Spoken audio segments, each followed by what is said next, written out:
तो दोस्तों last video में हमने principle of superposition of waves के बारे में बात की थी, ठीक है। तो ये principle of superposition of wave क्या होता है, तो इसको समझने के लिए सपोज एक दोस्तों एक स्ट्रिंग है, इस स्ट्रिंग के अंदर एक वेव ट्रैवल कर रही है जिसका इक्वेशन हम यहाँ पे एज्यूम करते हैं कि y1 से स्टार्ट होता है, ठीक है। और उसी स्ट्रिंग के अंदर उसी टाइम पे एक दूसरी वेव ट्रैवल कर रही है जिसका इक्वेशन हम एज्यूम करते हैं कि y2 है, ठीक है। तो अब दोस्तों उस ये दो वेव्स अगर एक साथ ट्रैवल कर रही हैं तो जो रिजल्टेंट वेव बनेगी उसका इक्वेशन क्या होगा, उसका इक्वेशन होगा y नेट। और ये y नेट निकालने का तरीका क्या है, ये y नेट निकालने के लिए आपको यहाँ पे principle of superposition of wave use करना होगा। ये principle of superposition of wave क्या कहता है कि अगर दो वेव्स एक ही साथ एक ही मीडियम में ट्रैवल करेंगी तो जो नेट डिस्प्लेसमेंट होगा, नेट वेव का जो डिस्प्लेसमेंट का इक्वेशन होगा वो होगा vector sum of individual waves. ये हम देख चुके हैं और इसका इक्वेशन भी हम कैलकुलेट कर चुके हैं। इसका इक्वेशन कल क्या मिला था हमें, देखिए ये मिला था a sign omega t plus theta मिला था, ठीक है। तो ये जो रिजल्टेंट वेव बन रही है दोस्तों इसकी एम्पलीट्यूड a होगी और ये एम्पलीट्यूड a निकालने का फॉर्मूला भी हम फाइंड आउट कर चुके थे कल। वो फॉर्मूला क्या होगा, it will be what, square root of, इसका अगर ये a1 है, इसकी एम्पलीट्यूड a1 है और इसकी एम्पलीट्यूड मान लेते हैं a2 है, तो ये होगा a1 square plus a2 square plus 2a1 a2 cos phi. ये फाई क्या होता है, दोनों के बीच का फेज डिफरेंस। मतलब अगर इसका इक्वेशन है a sign omega T, a1 होगा यहाँ पे, sorry a1 sign omega T, और इसका इक्वेशन है a2 sine omega t plus phi, तो इन दोनों के बीच का फेज डिफरेंस ये फाई। a1 मतलब इसकी एम्पलीट्यूड, a2 मतलब इसकी एम्पलीट्यूड, ठीक है। अब दोस्तों यहाँ पे दो केसेस हम पढ़ चुके थे जहाँ पे देखिए अगर फेज डिफरेंस जीरो है, दोनों के बीच अगर फेज डिफरेंस नहीं है तो यहाँ पे देखिए ये कॉस जीरो हो जाएगा, कॉस जीरो होता है 1, तो एम्पलीट्यूड मिल जाएगी आपको a1 square plus a2 square plus 2a1 a2। तो इसको अगर आप देखिए सिंप्लीफाई करोगे तो आपको एम्पलीट्यूड मिलेगी a1 प्लस a2, ठीक है। तो अगर फेज डिफरेंस जीरो होगा, दोनों के बीच फेज डिफरेंस जीरो होगा, तो जो रिजल्टेंट एम्पलीट्यूड आपको मिलने वाली है वो होगी a1 plus a2, a1 plus a2, ठीक है। और अगर फेज डिफरेंस दोनों के बीच पाई होगा, ठीक है, तो कॉस पाई क्या होता है दोस्तों, कॉस पाई होता है -1, तो यहाँ पे -1 पुट करोगे तो यहाँ पे माइनस आ जाएगा, तो ये a1 square minus 2a1 a2 plus a2 square, तो ये a जो आपको मिलेगी वो मिलेगी a1 माइनस a2, ठीक है। तो अगर दोनों की एम्पलीट्यूड सेम हुई, दोनों की एम्पलीट्यूड सेम मतलब इसकी भी a और इसकी भी a, तो ये a प्लस a 2a हो जाएगा, ठीक है। और ये क्या हो जाएगा, देखिए a माइनस a 0 हो जाएगा, ठीक है। तो जब फेज डिफरेंस जीरो है तब एम्पलीट्यूड 2a हो जाएगी, और जब फेज डिफरेंस पाई है तब एम्पलीट्यूड 0 हो जाएगी अगर दोनों की एम्पलीट्यूड सेम है तो, ठीक है। अब हमें एक और बात यहाँ पे करनी है दोस्तों, जो कि है इंटेंसिटी के बारे में, वेव के इंटेंसिटी के बारे में, ठीक है। तो दोस्तों यहाँ पे देखिए वेव की जो इंटेंसिटी होती है वो उसके एम्पलीट्यूड के स्क्वायर के बराबर होती है, या फिर उसको प्रोपोर्शनल होती है, ऐसे भी बोल सकते हो आप, ठीक है। तो intensity of wave is equal to square of its amplitude, ये आपको ध्यान में रखना है, ठीक है। जैसे कि साउंड एक वेव है, ठीक है। तो साउंड देखिए क्या होता है, साउंड एक वेव है दोस्तों, तो साउंड की इंटेंसिटी मतलब बड़ा आवाज़ या छोटा आवाज़ किस पे डिपेंड करेगा, उसके एम्पलीट्यूड के स्क्वायर पे, ठीक है। देखिए ये साउंड कैसे ट्रैवल करती है, पार्टिकल वाइब्रेट करते हैं ना, तो जो ज़्यादा पार्टिकल वाइब्रेट कर रहा होगा उसकी इंटेंसिटी मतलब उसकी आवाज़ उतनी बड़ी होगी, और जो जितना छोटा डिस्प्लेसमेंट कर रहा होगा, एम्पलीट्यूड जिसकी छोटी है वो आवाज़ छोटा होगा, उसकी इंटेंसिटी कम होगी, ठीक है।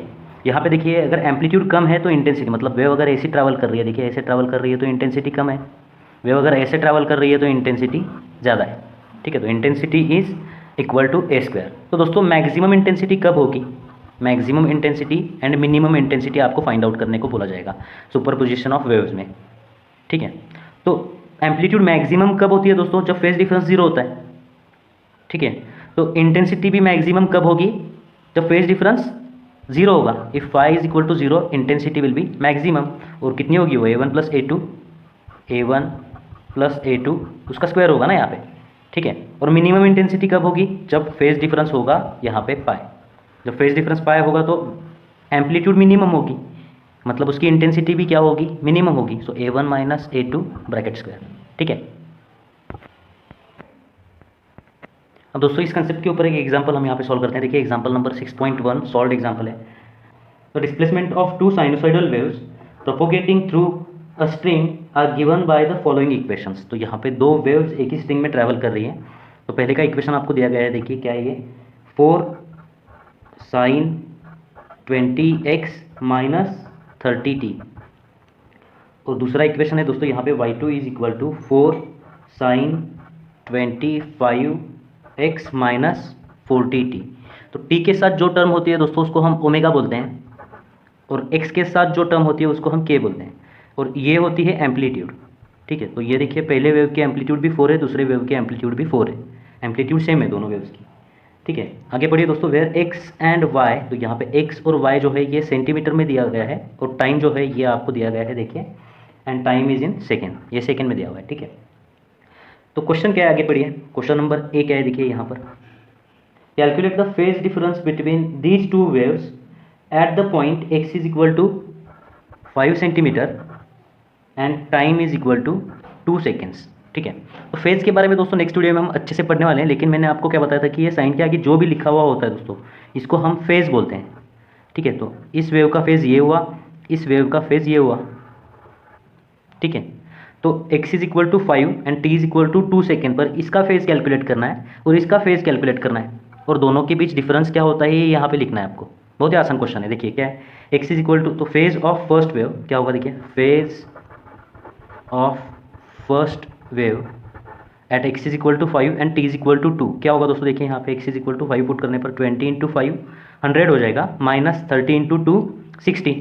ओके, तो इसका कितना हो गया देखिए 100 माइनस 60, तो ये हो गया 40 रेडियन में होगा यहाँ पे ये। ठीक है, तो phase of first wave 40 radian, और फेज ऑफ सेकेंड वेव क्या होगा, x is equal to 5 t is equal to 2 second पर, तो यहाँ पे 125 minus 80, so phase of second wave कितना हुआ दोस्तों, यहाँ पे देखिए 45, सो 45 माइनस 40 कितना होगा दोस्तों, ये 5 रेडियन।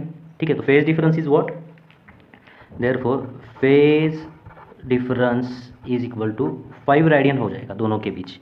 ठीक है, अब बात करते हैं दोस्तों क्वेश्चन नंबर बी की। उसके अंदर बी क्वेश्चन है, क्या है देखिए पढ़िए। When these two waves interfere what are the maximum and minimum values of the intensity. तो यहाँ पे दोस्तों देखिए a1 कितना है, a1 4 सेंटीमीटर है, और a2 कितना है, a2 भी 4 सेंटीमीटर है। तो मैक्सिमम इंटेंसिटी कब होती है, मैंने आपको यहाँ पे बताया था, इंटेंसिटी मैक्सिमम कब होगी, जब फेज डिफरेंस 0 होगा। वो कितनी होगी, a1 plus a2 bracket square. So maximum intensity कब होगी, जब फेज डिफरेंस 0 होगा।